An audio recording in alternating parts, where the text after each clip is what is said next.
Okay,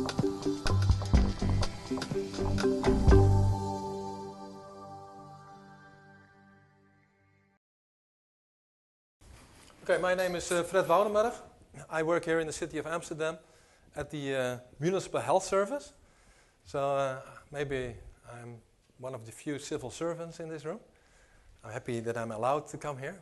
People working in the companies, but we do public-private partnerships. So I know about the needs of companies. But what I would like to do in the coming 20 minutes or so is to share some of my personal experiences in making our employees more healthy. And in fact, the Municipal Health Service is quite a large organization. We have 1,200 people working with us. And well, at the same time that we're trying to make the people working at the Municipal Health Service more healthy, we also try to make all Amsterdam civil servants more healthy. And that's about 14,000 of them. And in the end of the talk, the take-home message is I'm going to ask you to make everybody more healthy and to help me. Because I'm very engaged myself, and why is what I'm hoping to show you. I'm going to talk about what we are doing, but also why we are doing this. Because that's for me, it's an important question. Why are we doing the things that we are doing? And I've been looking at your website to see why are you organizing this? Why are you sitting here? Are you worried about the health of your employees, or are you worried about your, what I read in the website, competitive advantage, or to improve your productivity? That are the two things that I saw myself. For the Municipal Health Service, the main goal for the things we are doing is to practice what we preach. The Municipal Health Service wants everybody to be healthy, and it would be very silly if I would be standing here telling you to behave more healthy, and that I would be smoking a cigarette, being very obese, having a beer, and eating a candy. In fact, I'm doing something which is much more healthy than you are doing. I'm standing and walking, and you're sitting. So let's put it in practice. I have to admit that my life at the Municipal Health Service is miserable. Because not only do we as a company want to set the example, but I'm the project leader. So I'm the super example. So anybody who calls me with something else but water in my hand, or not going the stairs, or taking the escalator, or eating a candy, they will point at me and say, "Ha, now we've got you. You're telling us to do all these terrible things, and now you're doing it yourself." So I'm under a magnifying glass, and everybody's looking at me, and I have to lead a completely healthy life at work. I can never do anything unhealthy, and that's extremely boring. You can see it here, boring. It's a name of a town in America, and somebody took it as a sort of nickname, and say, well, good health is boring. Because if you want to live a good life, you want to live a healthy life, well, the only thing I can drink, at least inside of anybody else, is water. It's nice. But after 2 liters a day, for 3 years, it gets a little bit boring. And if they prepare a meal for me at the Municipal Health Service, they prepare a veganist meal, only with vegetables and fruit. That's very nice, but I can never eat anything with sugar or very little salt or fat. All the processed foods are forbidden. It should all be fresh. I have to walk all day. I have to walk. I have this bike under my desk, so I have to cycle all day, or I stand, or I'm such a stupid ball. I can never sit relaxed. I can sit here. I can just rest a little bit. I can never do it. So my life is miserable. And if anybody wants to offer me a job at Heineken, for instance, because I suppose they responsibly enjoy a beer or two at the end of the working day, or in the Mars company where I can eat. I love chocolate. I can never eat it anymore, but I love it. So I would rather work there, or maybe at the British American Tobacco Company. I gave up smoking a long time ago, but this work makes me so nervous that I would like a cigarette once in a while. So if there's a job offer for me, please do. The point is that Health is the biggest good, everybody says. If this is so, why aren't we all leading healthy lives as I'm doing? Because it's boring. And what you see here is people who do the four most dangerous, unhealthy things you can think of, and you can even start with it, enjoy it, and they make you happy from an early years on, as a child.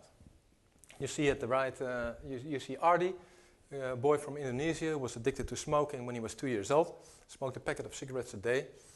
You see here two Western girls enjoying their meals, which are completely unhealthy. We want to stop this. And they're sitting. And here you see this small boy just being completely happy because he's sitting in a car. And a car is a very unhappy thing for many reasons.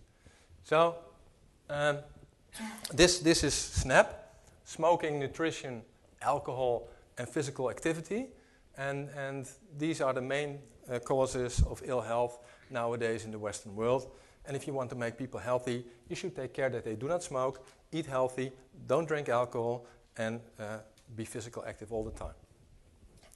Now, as we're doing this, if being unhealthy is fun, then maybe the solution is that we try to make being healthy funnier. So there's a lot of, should I point it here? A lot of things going on to make health more fun. For instance, this. Well, what you see here is when you take the escalator, it's no fun, and if you take the stairs, it's fun. The idea behind this is nudging. I guess many of you know this. Nudging is the idea that we make the healthy alternative more attractive and easier. And if we do this a lot, you will see that people will, they take the stairs more often, the escalator less, and they walk more, and they get more healthy. Make the healthy alternative more attractive. That's the whole idea behind this. I'm going to give you a few examples of how we try to do this at the Municipal Health Service, because we tried this. We did this. I just give one example, physical activity. And what we did, for instance, is we provided our employees, many of them, with a Fitbit. And your Fitbit, you stick it here, and then it counts the number of steps you take. And the whole idea is that you should make at least 10,000 steps a day. And here you see our boss, the director of the Municipal Health Service, proudly showing his tablet in which the accomplishments of his Fitbits are shown. And the guy, he was very fanatic, and he used to call me at 10:30 at night and said, "Well, Fred, I'm on my home trainer now, but it doesn't show on my Fitbit, and I still have to do 2,000 steps more. What should I do?" I said, "No, don't worry. If you're on a home trainer and you're bicycling, it's okay as well." But he had to go all the way to the 10,000. And his neighbors on the other side of the street, they asked him one time, "Why on earth are you at 11 o'clock at night making walks in your bathroom and your bedroom? I see you walking around all the time." But then he looked at his Fitbit and it said 9,400, and he needed 600 more steps to make. So what he did, he just went for a stroll in his own bedroom until he made the last 600 steps. It worked. People became very fanatic. And they walked those 10,000 steps, which isn't so easy, and they did it. They made it. So this worked. We did a lot of things with our stairs. That's later. With Wheating. Wheating, walking, meeting. So we set out walks, and the idea is that if you go for a walk, you can go, well, for a 15 minutes or a 30 minutes walk, and you can have your meeting just walking outside, and you can visit for a few minutes our beautiful zoo artists, or you can go to the botanical gardens. We even have subscriptions that you can go inside. So that's a wonderful way to promote walking.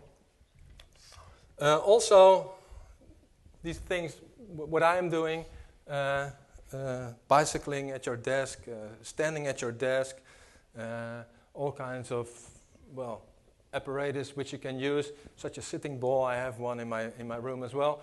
All meant to be active while you're working and sitting. Much better than what we are doing here or what is regular. Most things we did was with the stairs. And here you see a famous professor, Erik Scherder, who's giving a talk at our municipal health service about how healthy it is to be physically active all the time. And we promoted stair walking in many ways. And we even had a contest, or people could subscribe to 1 week of stair walking and not using the elevator. I'm doing it all the time, but for many people, 1 week was already some challenge. So you see people putting their name there. And, well, we did several things. Top left, you see we put footsteps on the floor.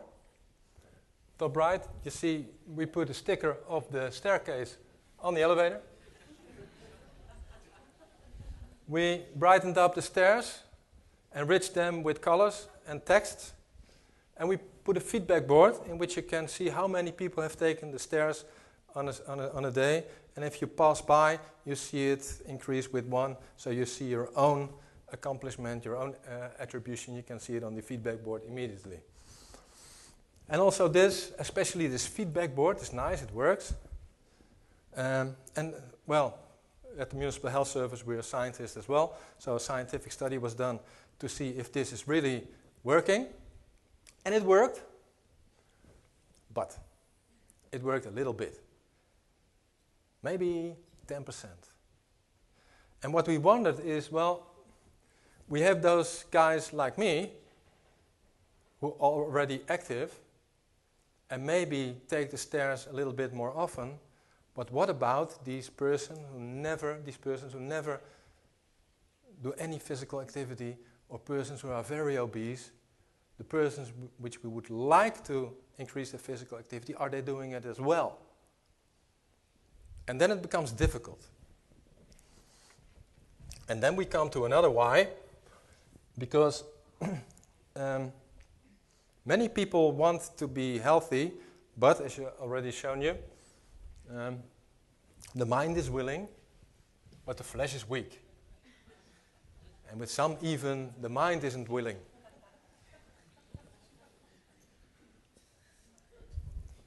And this is a serious problem. I'm always serious, joking, but always serious. And a serious thing is what we're working on, and which is a very important goal for our municipal health service, is the so-called socioeconomic health differences, which you would find in the general population, what you will also find in with your employees. Here you see the upper graph is the people with only primary school. And you see the red line is the average life expectancy. And you will see that people with a university education, like, well, our kind of people, they live about 6 to 7 years longer on average than people with only primary school. But you also see the blue line, that's the number of years you live in good health. And you see that a person with only primary health lives, well, about 52 or 53. Then he's starting to have trouble with his health. And we start to have troubles at 72. There's a difference of 20 years. And why is this difference? That's because of the smoking, the drinking, the bad eating, no physical exercise. That's what explaining these differences for maybe 90%. And then I come to the why, to the preaching part. Why are we preaching other people to become more healthy? Who cares if people want to ruin their health? If you're going out and we have a drink and you take 20 beers because you like it, why should I care that you drink 20 beers? You're consenting adults, you know what you're doing. Why should I tell you what to do? I think that's a very important question, also with your employees. Why do you want them to be healthy? And how are you forcing them, or just, well, giving an example? For me, I showed you these children, if you look at the children, then these differences, they start before birth. If your mother drinks, smokes, is obese, has no physical activity, then when you're born, you're already at a disadvantage.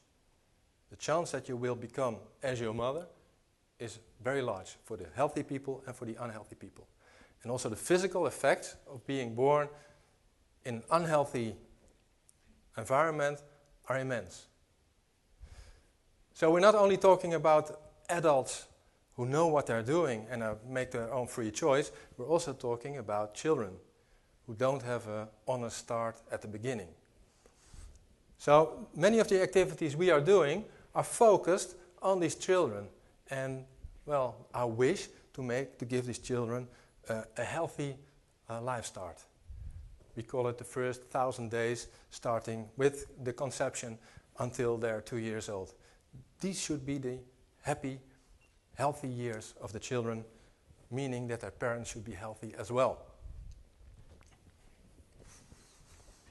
Okay, then I have a dilemma. To be able to make these people a little bit more healthy, I cannot only nudge. Because when I nudge, it will, well, work for those people who are already healthy, and the people who don't want to be, they don't take these stairs if they're with a nice color. No. What I want to do, they didn't allow me, one day they will maybe, I want to stop the elevator. If the elevator is not working, you have to take the stairs, and then some people, they will get angry. And I don't care if people get angry with me. I'm a little bit of the North Korean style. Just force them to be healthy, because it all has to do with short-term happiness and long-term happiness. In the short term, people will be pissed with you. They will be angry. But in the long term, after a few months, they will be thankful and say, well, Fred, good that you've done this. I feel a lot better now. In the beginning, it was a little bit difficult, but now, thank you. So I trust that this will happen. But you should be a little bit more, well, North Korean style. Then I'll show you a small movie. Let's first do the movie because a short introduction. I was looking for North Korean examples because I thought this will be funny. But then I found a Japanese example. Are there people from Japan in the room? I don't hope I'm going to insult anybody now. But in Japan, they have found a solution. There are very few people who are unhealthy in Japan, healthy country, and there are very little obese people. But for the ones who are obese, they found a solution in the working environment. Maybe you can start the film. Stefan. Miso soup over at McDonald's. More Japanese people are watching what they eat as companies watch workers' waistlines. Here's CNN's Kyung-la. One by one, belly by belly, the guts came out and got measured. Now, Okiwada is not looking forward to this. At 36.6 inches, he's overweight, according to the Japanese government. And that just won't do under new national guidelines. And if he doesn't lose weight, his company faces massive fines and increased government health premium. This goal is really tough, says NEC's human relations manager. It's a challenge. Companies and local governments must now measure the waistlines of all employees and family members over the age of 40. Men over 33.5 inches and women over 35.5 inches are considered overweight. And now, if you're thinking that's not fat, well, this is a nation that's not so big, but one that is getting bigger. This is what the traditional Japanese meal looks like. Some vegetables, miso soup, and some fish. Total calorie count, about 600. But along came American fast food. This is a Big Mac, large fry, and Coke. Total calorie count, 1,300. More than twice the Japanese meal. You won't find American food in this cafeteria. NEC facing $19 million in penalties if its employees don't slim down is encouraging a low-calorie healthy diet. Physical test. It's why he's chosen today's healthy meal. Hopeful but not expecting it'll help tomorrow. So, are you scared? Yeah, a little bit, he says. Hoping to get employees moving, the company pumps out exercise music over the loudspeaker twice a day. It's encouraging employees to take the stairs and exercise at every other floor. Can you imagine the U.S. government telling people, we want you to go down to a waist size 33? It's difficult to imagine. American NEC employee Joseph Jasper says, sure, this seems a little extreme, but maybe there's a lesson here for his home country. There's things we can all learn from each other, and this happens to be something that is good for your health. NEC says they can't force employees to slim down, but it has issued Naoki Wada a pedometer, hoping he'll walk in next time with a lighter load. Youngma, CNN, Tokyo.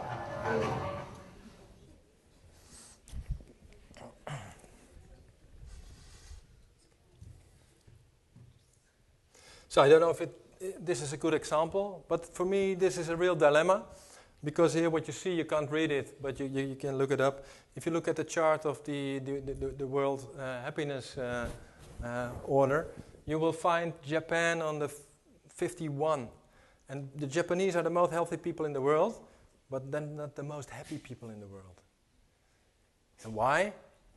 Well, maybe it has to do with things like this, but besides being healthy, you should be a little happy as well, I guess. I come to the end. There was a nice experiment. I said, well, I want to put the elevator at the stop. There is a nice idea in Amsterdam to slow down the escalator. It didn't make it until now, but maybe, maybe some of you can help. Because there is a huge program in Amsterdam running now, headed by our alderman Erik van der Burg, which is called the Exercising City. And in this we try to, take the measures we use to make the employees more healthy and more physically active to the whole city of Amsterdam. And we made a booklet in which the principles, the measures which can make people more healthy and more physically active, we summarize them and we try to put them in practice in many ways. He's a fanatic runner and mover himself, but of course an example of, our kind of people. But he's also focused on these poorer, lower educated people and trying to make them more physically active. And one of the things we are doing, this is my take-home message for you. I know that there are many companies active in Amsterdam, and one of the main principles of our moving logic, as we have called it, is that people should walk and bicycle more and use the car less, because of that reason. So I would ask you all, for your employees, to make them healthier and to make Amsterdam healthier. Don't give them a lease car, give them a bicycle. An e-bike is allowed, but it should be a bicycle. I hope you will follow this. Thank you very much.